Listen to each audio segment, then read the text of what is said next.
যে জায়গায় মুসলমান আছে এই জায়গায় তাবলীগ চলে না। তাবলীগ চলে ওই জায়গার ভিতরে যে জায়গার ভিতরে বিধর্মী আছে, যে জায়গায় মুসলমান সে জায়গায় তালিম চলে। তো তুমি যে তাবলীগের নাম দিয়ে কি করো? বলে হুজুর আমরা তাবলীগের নাম দিয়ে ভালো কিছু করতে চাই, আমিও চাই তাবলীগের নাম দিয়ে ভালো কিছু করো, মুসলমান বানাও, তাবলীগের নাম দিয়া সুন্দর করে সমাজ পরিচালনা করো। এমন তাবলীগ কইরো না যেটার মাধ্যমে মারামারি হয়, এমন কিছু কইরো না যে টুপিওয়ালা দাড়িওয়ালাদের বদনাম হয়। আমি তাবলীগওয়ালাদের বিরোধিতা করি না, কারণ আমি নিজে তাবলীগওয়ালার মাদ্রাসায় পড়ে কারি সাহেব হইছি। আমি তাবলীগওয়ালার বিরোধিতা করি না, আমি তাবলীগওয়ালার মাদ্রাসার মধ্যে পড়ে আমি হুজুর হইছি। এই জন্য আব্বাজিরা আপনাদের কাছে আমার আবদার, নিজেকে আপনি অহংকার আমিত্ব বিলীন করবেন। ওই আবের ডাক দিয়া কয় ও বাইজিদ বুস্তামি গো, বাইজিদ বুস্তামি আমার তো এই এলাকার মানুষ বড় বদনাম করে, বড় আঘাত করে, বড় কষ্ট দেয়। বলে তাইলে তুমি এই এলাকার মধ্যে ইবাদত করো। আবের ডাক দিয়া কয় ওই এলাকার মধ্যে একটানা 4 বছর ইবাদত করার পরে এলাকার মানুষ আমার সম্মান করে, আমার আদর করে। আমি ওই আদর পাইয়া আমার কাছে ইবাদতের মনোযোগ বাইরে গেছে। বাইজিদ বুস্তামি কয় 31 বছর ইবাদতের মজা পাইছো না, আজকে 4 বছর যে জায়গায় ইবাদত করো এখন মজা পাওনি। কয় হুজুর আল্লাহর কসম করে কই এখন যেই মজা পাই পূর্ববর্তী 31 বছরে তার 1% মজা আমি পাই নাই। বলে ইবাদতের মজা পাইতে হইলে ইবাদত করতে হবে লোক দেখানো না, লোক দেখানো না, ইবাদত করবা গোপনে গোপনে, দেখবা আমার আল্লাহর সঙ্গে প্রেমের কানেকশন লাইগা গেছে। জোরে জোরে পড়েন আল্লাহু আকবার।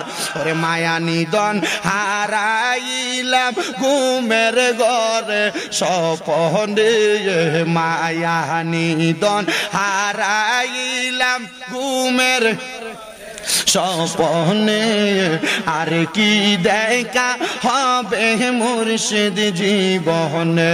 আমি কান্দি আর কান্দি যে বনে বনে, আমি কান্দি যে মনে মনে, আর কি দেখা হবে মুর্শিদ জীবনে। আরে মুর্শিদ নাম যে করেছে সাধন, বিনা দুধে দই পাতিয়া তুইলাছে মাখন। হাইরে মুর্শিদ নাম যার কইরাছে সাধন, বিনা দুধে দই পাতিয়া তুইলাছে মাখন।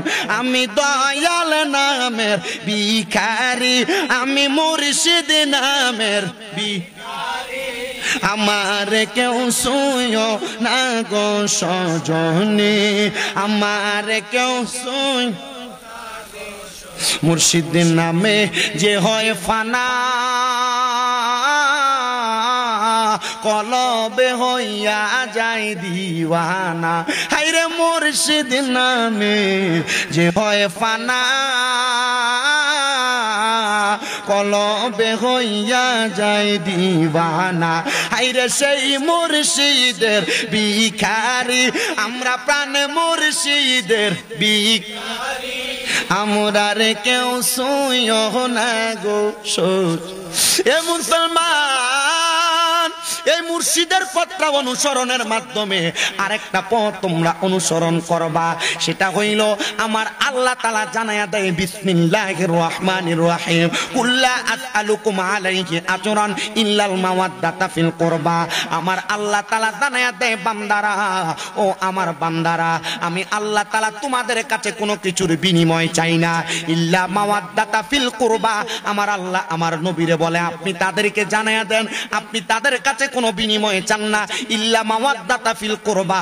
আপনি তাদের কাছে আপনার নিকটবর্তীদের ভালোবাসা চান, আপনার পরিবারের ভালোবাসা চান। আমার আল্লাহ তাআলার পেয়ারা হাবিবের কাছে সাহাবায়ে কেরাম বলে নবী গো আপনারা আহলে বায়াত কারা, আপনার নিকটবর্তী কারা?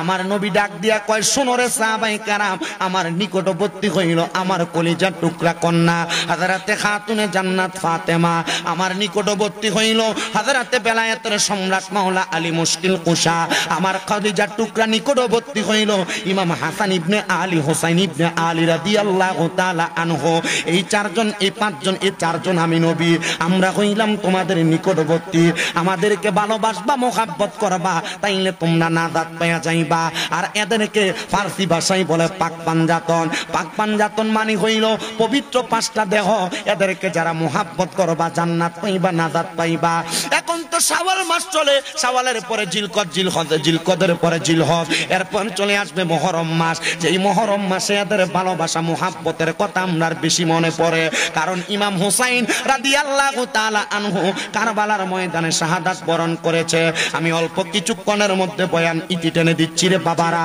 আমার দয়াল নবীজি নবীর আহলে বায়াতের পরিচয় দেয় কেমনে শুনে নেন আমার নবী কয় একদিন শীতের সকাল বেলা আমি দয়াল নবীজি আমার হুজরা মুবারক থেকে বের হয়ে গেলাম আমি বের হইয়া মসজিদে কুবার দিকে যাচ্ছিলাম এই কুবার পথে যাইতে সামনেই মা ফাতেমার বাড়ি